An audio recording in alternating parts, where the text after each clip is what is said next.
Hello everybody, welcome to Dakman Productions and welcome to Cohopper Rail. It's been quite a while since I've done a Cohopper Rail video. In this video, we're going to show you the benefits of lashing up a basically a Lionel Super Base with an older Lionel Legacy locomotive. But before we get into that for this video, because it has been quite some time since I've done a Cohopper Rail video, just want to give a shout out for all of you fans out there who've come up to me and said hello, introduced yourselves to me during the time period that I'm out there at the train shows. Now I'll come down here to Cohopper Rail when there's no train shows going on or something like that, and I bring that time to you guys, the viewers. And I hope nobody gets my terminology wrong, because here in South Jersey we have some terminology that might be misunderstood. So you'll hear me say "you guys." That means everybody, whether you're, no matter who you are. It's for everybody. It's just not particularly two guys. It's, when I say you guys, that means everybody. So yeah, we do have some different terminology. But at any rate, so I wanted to again thank all of you for coming up to me, and it's just been a wonderful time at the train shows. I've been pretty busy with the train shows, as you guys have seen. Enjoying my videos. So glad that you are getting a lot of wonderful comments. So I wanted also been getting a lot of new subscribers, because I'm meeting a lot of new people out there at Greenberg, at the Great Scale Train Show, different train shows, and they're subscribing to my channel, and so wonderful to see that. Now, so I have been hit with some questions from viewers and people who are new to the channel asking me out there, so we'll cover the top, I don't know, 4 or 5 questions, maybe 6, that I get at the train shows before we start this Cohopper Rail video. So before we get started with those questions, I do want to say that everybody knows I originally started out in O gauge. So even though I'm an O gauger who was a G scale person, in between all that, I still enjoy all scales and models of trains and bringing that to the viewers. I mean, yeah, for the most part, my channel is based on O gauge, but I still bring other scales as well. If there's HO, if there's N, if there's Z, I try to bring all that to the channel as well. Sometimes time constraints, I don't have all that time to do that, so I'll at least bring the O gauge to the channel, because I know a large percentage of the fans are O gaugers. There's some G, like I said, I bring HO, whatever I can do to hopefully make everybody happy, which is always impossible. Anybody who's got a YouTube channel would know that it's impossible to make 100% of the people happy, no matter who you are. You're always going to have a complaint and somebody who doesn't like what you're doing, which is fine. Alright, so let's go ahead forward with these questions. Alright, so question number 1, the most popular question that I got while I was at the train shows. Do I have my own layouts? Let's check it out. So yes, I do have my own layouts. I have 2 of them actually. So this is my Lionel MPC air layout. It is 4 foot wide by 16 foot long. This layout here features all of my MPC era Lionel trains that I had as a kid. Now there are a couple newer pieces on here because, I did still continue to buy and collect Lionel stuff after the MPC era, all up until 1990. And that's when I decided to pack everything up and got into restoring cars and going to car shows and racing. And you know how that goes when you're only 20 years old. Cars and take preference, especially fast ones. Right. So I decided to build this layout, and I painted it in the Lionel orange and blue colors. And so yeah, it's a layout that I enjoy to run from time to time. So for those people who think that I only like modern Lionel, well, you're absolutely wrong. I do like the old conventional MPC stuff too. And it was the colors and that attracted me as a kid. And getting my first Lionel train set for Christmas in 1976. So I kept with that, and I might still add to it here and there. But beautiful trains, and for the most part, I know people who don't like MPC and they say it's cheap plastic, but to me, like I said, it was the colors and stuff that attracted me to them. And well, they can't be too junky because the trains are still running 40 years later, so or 30 years later, I should say. So yeah, I'm pretty happy. These trains, a lot of these trains are 30 to 40 years old, still going strong. All right, layout number two is my high rail layout. I do keep my high rail modern stuff separate from my MPC era. I decided to build two different layouts, so I'm not mixing. This is all my Conrail layout, also known as Conahey Rail, featuring all Conrail equipment. There are fans of Conahey Rail. Really appreciate you guys. So, the second question is how big is this layout? So, from the widest point, which is from here to that wall, is 12 foot.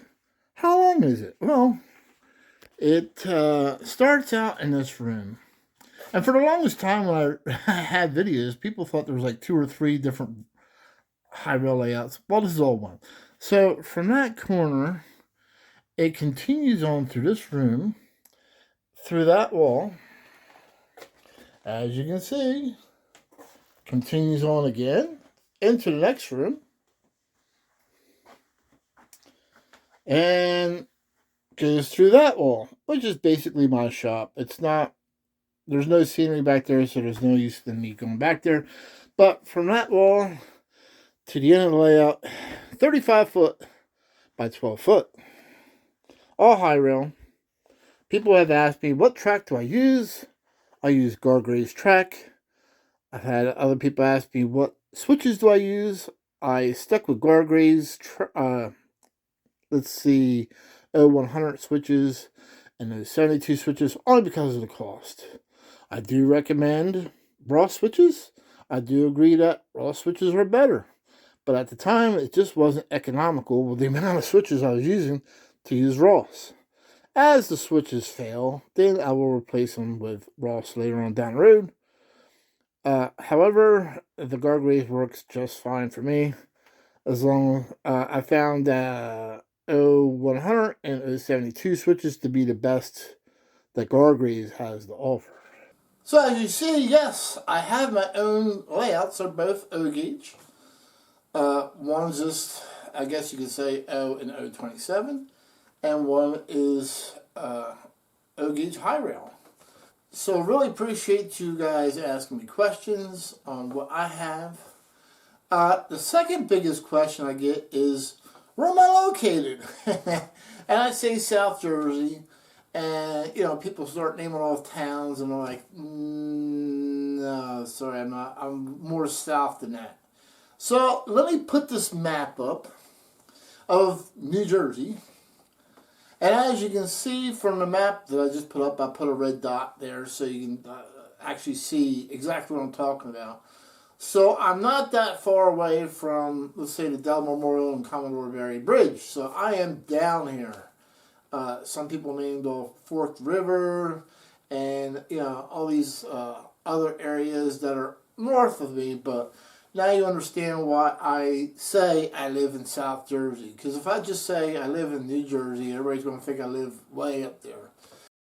So this, being based in South Jersey, like I am, allows me to participate in these train shows. In other words, Greenberg Edison, Greenberg Oaks, the Great Scale Train Show in Timonium. It's a very central location for me to do all this. Third question, how did I get the name Dakman? Well, it was given to me many, many years ago when I worked for a trucking company, and was given this nickname by a tow truck driver because we used to talk at lunchtime, and I used to talk about Dodge cars and Mack trucks. So the D of the word came from Dodge, and the ACK part of the word came from Mack trucks. Put the D and the ACK together, you have DAC. So, Dakman. And that's how that went. Fourth question. People ask me all the time, what do you want to be called? Do you want to be called Dakman? Do you want to be called Sean? I hear people calling you Mr. C-Rail now. Or Mr. Conrail. Hey, I'll answer to all those. You know, Dakman, Sean, Mr. C-Rail, Mr. Conrail. All four are fine. I understand calling me Sean's more personalized. And one more question I'll answer. When did you start YouTube? Well, I actually started YouTube December 19th, 2010. So my anniversary isn't that far from this video production. So yeah, I'll be celebrating 12 years on December 19th. Sad to say, the first 2 years of my videos are no longer on YouTube. So the videos that I made in 2010, the rest of 2010, 2011, and a couple in 2012 are no longer on YouTube. So what happened? And I don't mind sharing this so other YouTube channels will learn from my mistake. So I decided, like some other YouTube channels, I didn't want to use the music from the YouTube library. Well, this ended up being a big mistake. So I decided to go with a non-copyrighted music from a particular company. Won't name names. But back then, there was a lot of things going on. So a group called BMI was formed. This is the group that eventually was formed for the rights of music artists and stuff like that. And they were going after the people who were illegally downloading music from Napster and all that. And they put the crack down on all that stuff. And so I made sure I went with a non-copyrighted person who recorded all this music. Well, guess what happened? I think you know where this is going.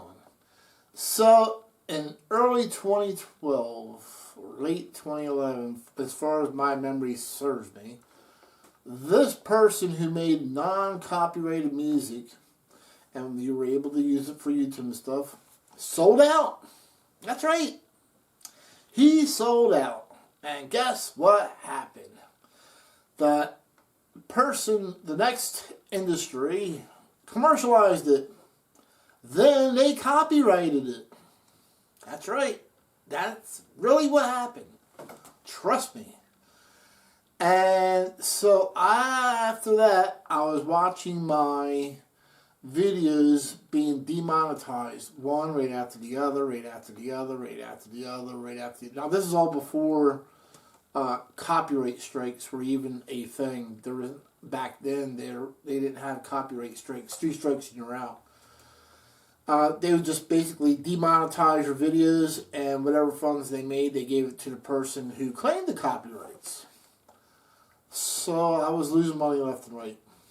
Not that there was a lot to be made to begin with. So I decided to take them all down. Start all over again in 2012 with fresh new videos, only using YouTube library music. That's all I'll use. And that's the reason why. So I hope you learn from it, because I'm not saying who you are using outside of YouTube will do this or what happened to you, but there is a possibility of that happening. And one last thing I would like to say before we move on, I know I'm making this long-winded, is that once again, I appreciate all the fans and all the people who supported this channel since 2010. It's been a long journey. Hasn't been an easy one. This is not easy. It's tough. But I will go on videos saying that more now than ever, I feel as though that you're like my family out there. And I truly mean that. It's like when I go out there, you treat me like, you know, like I'm part of your family. And I've been told so many stories. I get texts from people. I get emails. I get pictures.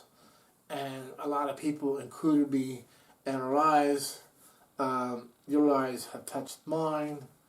And so, yeah, it's been a great experience. And totally appreciated. So I just wanted to put that out there as well, to let everybody know how I felt. Alright, so let's get started with this video on the benefits of using a Lionel Super Bass with an older Lionel locomotive. Now there's one thing I want to get out of the way. I might like, not again. Come on, Dakman. But I have to get this out of the way. So here is the Lionel Brady's Train custom run Conrail SD45. Cool unit. A lot of benefits to this. We'll get into that in a minute. But somebody watched quite a few people watched my video on the original, when I visited Brady's Trains and test run these. A couple people had said to me, he said, Sean, or Dakman, do you know you're saying that wrong? Lionel is actually calling it a super bass. And I scratched my head. I'm like, and I was wondering why Brady's, or Mr. Brady, John Brady, kept saying, yeah, super bass, super bass. I'm like, am I hearing this right? So, I'm from Jersey. Okay, I'm gonna explain this the same way I explained to him. I'm from South Jersey. In South Jersey, when we say bass, that's a fish. This is not a fish. This is a train. This is a locomotive. So, when I say super bass, I'm thinking of some big bass fish that's got these fins on it that makes it swim twice as faster than a regular bass. And I'm going to take my, my John boat out with my Evan Rude trolling motor, electric trolling motor out there, sneak out there and try and catch it with my super reel. But, okay. And I don't mean to offend anybody who likes fishing. I mean, fishing's cool. But I just cannot bring myself to call this a super bass. I just think of a fish. A bass is a fish to me. I mean, I don't know what bass means down in North Carolina, but up here it's a fish. So that's why I'm calling it a super bass, B-A-S-S. You can say it two ways, bass or bass. Bass, as in, a guitar bass that you play in a band, or there's even a bass setting for your stereo system. So bass is a more appropriate term for sound acoustics than bass. And correct me if I'm wrong. Put in the comments if you disagree with me and why. But I until I see a legitimate explanation of why I should call this a bass, let me know. Alright. I'm having too much fun with this. Super bass. Alright, let me put my super bass on the layout and I'll show you what I'm going to run it with. Alright, so I decided to pick out my Lionel Legacy SD40-2 that I found this year or last year, I forget. But this is cataloged in 2012, so this is a way older unit. This does not have Bluetooth. This does not have the updated sounds. I mean, don't trust me. I mean, it's got cool sounds to it, but it doesn't have the 4 horns. It doesn't have the 4 chimes of the bell. It doesn't have a lot of the extended cab chatter. So this is a perfect unit to run. Alright, so here's the SD45, the super bass on the track. This is going to be your lead unit. Now, to get the full benefits out of what we're doing today, I know this is going to sound kind of tough, but you should be doing this with a Lionel Legacy control system such as the 990. I understand that they're hard to find, so forth and so on. It can be done with the TMCC Cab 1 or the Lionel Cab 1L. It's just more of a pain in the butt with the program part of it. Because you do have to lash the locomotives up together. So I'm going to put, first things first, this is a Legacy unit. Even though it does not have motors in it, it's still full Legacy. You have to treat it like a full Legacy locomotive. It just doesn't have the motors. So it needs to be programmed into your Lionel Legacy base or TMCC base. No different than if it was powered. Alright, so I just put the SD40-2 behind it.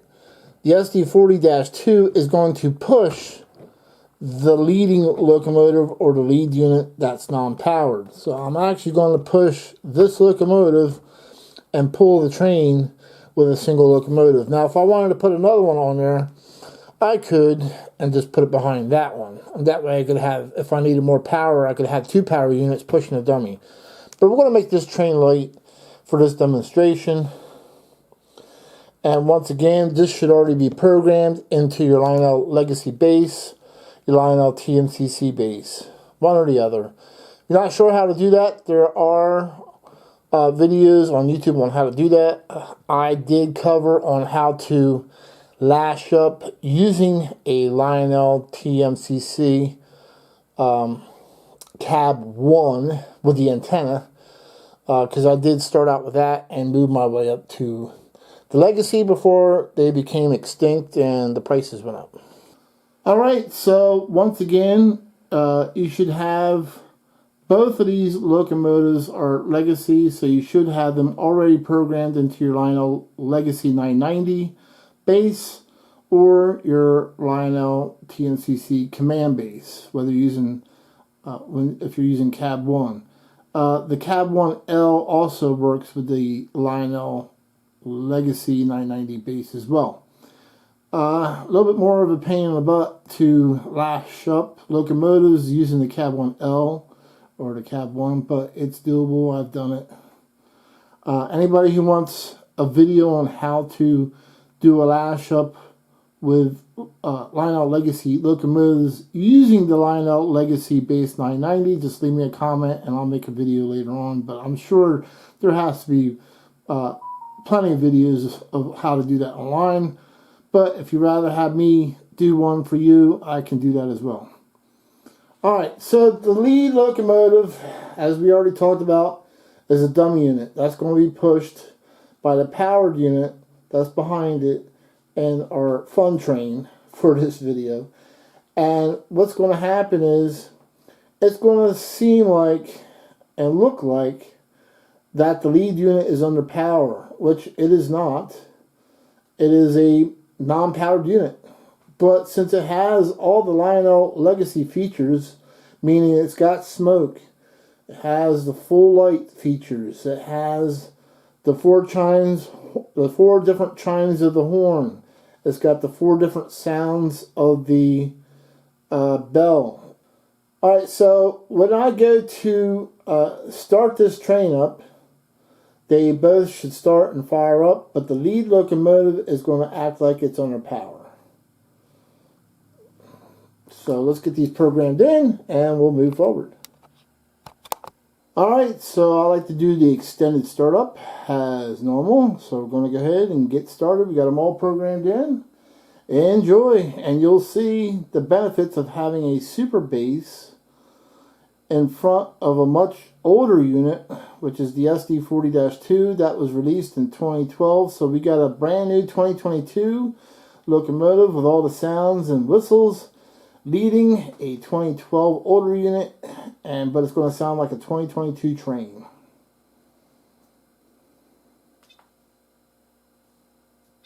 This is the dispatcher. Start up and hold. Over. Copy that, dispatcher. Over. Okay, let's get to work. Out. Copy that. Ready to start this trip. Out.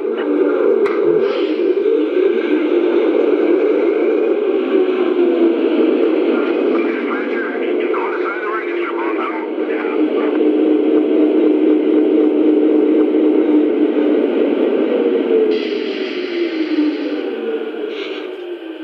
So I don't want to hide this next thing. I've actually run into a problem doing this demo. When I lashed up the 2012 to the 2022, something weird happens. They both end up talking. So when you're doing a lash up, only the lead locomotive is supposed to do the cab talk and the bell and the whistle and so forth and so on. Sometimes you do run into a mismatch and both locomotives end up blowing the horn, trying to talk over each other, and that's what has happened here. It does happen. Unfortunately, it happened in this case, but still, all in all, I still believe the super bass is a good deal to have on your layout. Well, we already went through the trouble of building this train, even though we do have a problem that I'm not sure on how to fix. So if anybody's out there who's actually run into this situation, maybe drop off a couple suggestions on how I could possibly fix that, other than running the second locomotive in silent mode, which I guess is an option. But other than that, I'm not sure or familiar enough with the Legacy on how to, make only one locomotive. Now, normally when I do a lash up, I never have any problems, but I'm always lashing up locomotives made within the same couple of years of each other. This is the first time I'm doing a lash up between a 2012 model and a 2022 model. So it's quite a bit of a difference. So maybe that could be it. Any input, any comments, any suggestions, who's watching this video, let me know in the comments what your thoughts are, what you think a fix could be. Like I said, the only thing I can think of right now is running 6424 and silent mode, and letting all the sounds come from the lead unit. Matter of fact, we'll probably do that. So let me do that.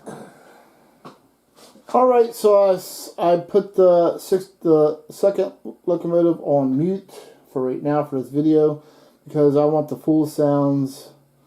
I mean, both of them should have engine sounds, but the problem is they're both doing cab chatter at the same time and it doesn't sound like great. Alright, here we go.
Alright, so I'm going to use trains that I got for gifts from different people for this video testing. So this Conrail tank car, I believe it's a Menards. Pretty sure that it is. Put in the comments if you think this is Menards. I'm not quite sure. But all in all, it's a cool piece. So we're going to go ahead and we're going to run this in the train. This came from the Cape Atlantic Model Railroad Club. Thank them for the gift. Next up is another gift from the Cape Atlantic Model Railroad Club. And this is a Weaver Conrail Cohopper. So, yep, we're going to run this in the train too. If you guys watched my Allentown First Frost Meet video, I found this at Just Trains and had to have it, had to pick it up. Alright, so we're going to break it out for this video. Okay, this was a gift from Bob's Trains for You. He gave this to me during the TCA meet for the fall. Appreciate it. So we're going to put this in the train. This was a present from a fan it would be about 1 year ago this month. I haven't gotten a chance to run it, so I'm going to run it in this video for him. So nice that he gave me this gift. It was presented to me at the Train Shop Weekly show, like I said, a year ago this month. It was professionally weathered by Harry Henning, the man himself. And what I found to be really cool is that the road number is in the year that I was born in. The biggest suggestion I get on my channel is to weather my cars, or weather at least a couple cars, because I like running trains that always look new. So here's my very first lightly weathered car that I actually bought, purposely knowing that it's weathered. And so yeah, let's put this on the tracks for the viewers who are asking or suggesting that I run weathered cars. Inspired by my trip to the Virginia Transportation Museum, which has the Norfolk and Western bicentennial locomotive, I decided to go ahead and buy this bicentennial Cohopper. Now, my understanding is they don't actually have one on the premises, but Norfolk and Western really did paint Cohoppers and bicentennial colors. I don't know how many, if it was just one or two. But I decided to buy the Cohopper to go on my coal drag. But we're going to go ahead and run this in this train today. Another inspiration is this Southern Wave boxcar. When I visited the North Carolina Transportation Museum, they were just getting paint on this boxcar. So this really does exist. That's where it's at. Number 550555 actually resides at the North Carolina Transportation Museum. It has been since completely painted, and you can actually see this at that museum. So make sure you visit there. Great place. I need to go back and see it finished. Like I said, they were just laying on the paint when I was visiting. So one day I need to go back there again. But beautiful car. MTH did a real nice job. Another inspiration is this B&O trailer service, Piggyback. For anybody who's ever visited the B&O Railroad Museum in Baltimore, Maryland, would know that the site of this Piggyback actually sits and resides in our parking lot. It's one of the first things you see when you park in the parking lot of the B&O Railroad Museum is the B&O Piggyback trailer on the flat car. So cool to have this. And when I seen MTH make it, I had to have it to, remind me of my trip there, or many trips there. Another cool piece is this horseshoe curve anniversary car. So you'll notice on here it says Horseshoe Curve, bridging the gap for 150 years, 1854 till 2004. You'll even notice a Conrail logo on there. I don't see a Reading one on there. Do you all? I love teasing that guy. But at any rate, um, but yeah, this car really does exist. Um, on the Railroaders Memorial Museum, it still resides there, as far as I know. And it reminds me of my trip to Horseshoe Curve and the Railroaders Museum. Well, since we're already building an obscure train, why not include a fantasy piece? All right, so we're going to put this MTH blue Conrail gondola in the train. But basically, Conrail never painted any gondolas blue that I'm aware of. I've had people ask me, how come I don't own any flat cars? I'm like, wait, what? I do own flat cars. I've actually run them before, but I guess it's been a while since I ran them that people think I don't own any. But yeah, I have. I've got Conrail flat cars, a couple other ones, and since my part of my income from Mack trucks, I'm also going to run this Lionel Pennsylvania flat car with a Mack truck load. Let's get these on there. Got a couple Dupont tank cars, and basically, for those who don't know, since I live in South Jersey, you see where I live at? Well, Dupont was not that far from me. They were actually based in Delaware.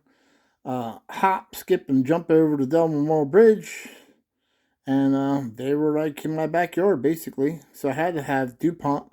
Let's put these in the train, too. Funny story goes with this one. This is an MTH Hooker Chemicals car.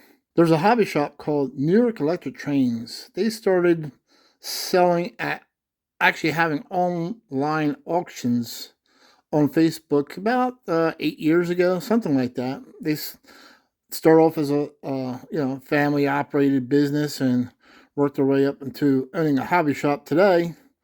But funny story is, this actually came up for auction on their Facebook group because they normally have an auction once or twice a month. They sell some wonderful stuff. What happens is you say what you want and you place a bid with it. So, like if one person says 20 and you really want it, then you'll say 25 or 30, whatever the bid increments are. The person who wins, gets sent a PayPal invoice later. So it was a really cool thing that Jeff over at New York Electric Trains has done. And I bought from on Facebook through those groups, and he sold some nice stuff. So here's the story. This comes up for auction. And per rules, I typed in what it was and how much I wanted to pay for it. My problem or thing was that I was only typing half the word. So I typed in hooker, $30. It didn't go through. I'm like, why did it not go through into the chat? So I typed it again, hooker, $30. Well, after the fourth time I typed in hooker, $30, I got banned by Facebook. And I'm sure you can understand why, because instead of Hooker Chemicals, I was just typing in Hooker because I really wanted this, so I was keeping the word short so I would win it. And I had to give an explanation of why I was typing in Hooker for $30. Well, it was for a tank car, a model train, not for the other meaning of hooker. So we got a laugh out of that, and I was unbanned from Facebook and after my explanation and stuff, and but yeah, I wanted to share that story. So yeah, let's include that in the train. All right, so before we begin with our next step of moving forward with how this is going to work out, featuring a super base, what did I just do here? So basically, most of you are always seeing me run trains prototypically or to have prototypical schemes on them or as prototypical as possible. And some fans commented or wrote me and said, hey, Sean, O-Gauge is also about having fun as well besides being prototypical. So I built a fun train based on the gifts that I got, the memories of places that I visited, and as well as stories behind the different pieces that have an interesting story to them. And so we built a fun train today. So this is for you, the viewers and fans who want to see me run a fun train. Just have fun today. So that's what we're going to do. We're just going to have fun. Who cares whether it's prototypical or not?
Now you can see the benefits, even though you may have a lash up issue. Now you can see the benefits of having a super base. And right now I just silenced the rear locomotive that's actually pushing this, because both cab chatters were activating, both horns were activating, both bells were activating, and it did make it for a nice run. But however, I just wanted to show you, if I didn't tell you that that lead locomotive wasn't powered, you would never know it, because it's actually being pushed. As you can see, it's a non-powered unit. But it looks like it was underpowered, didn't it? Alright, I hope you enjoyed this Cohopper Rail video. See you at the next train show. And we'll see you trackside. Thanks a lot for supporting Cohopper Rail, Dakman Productions, and catch you guys later.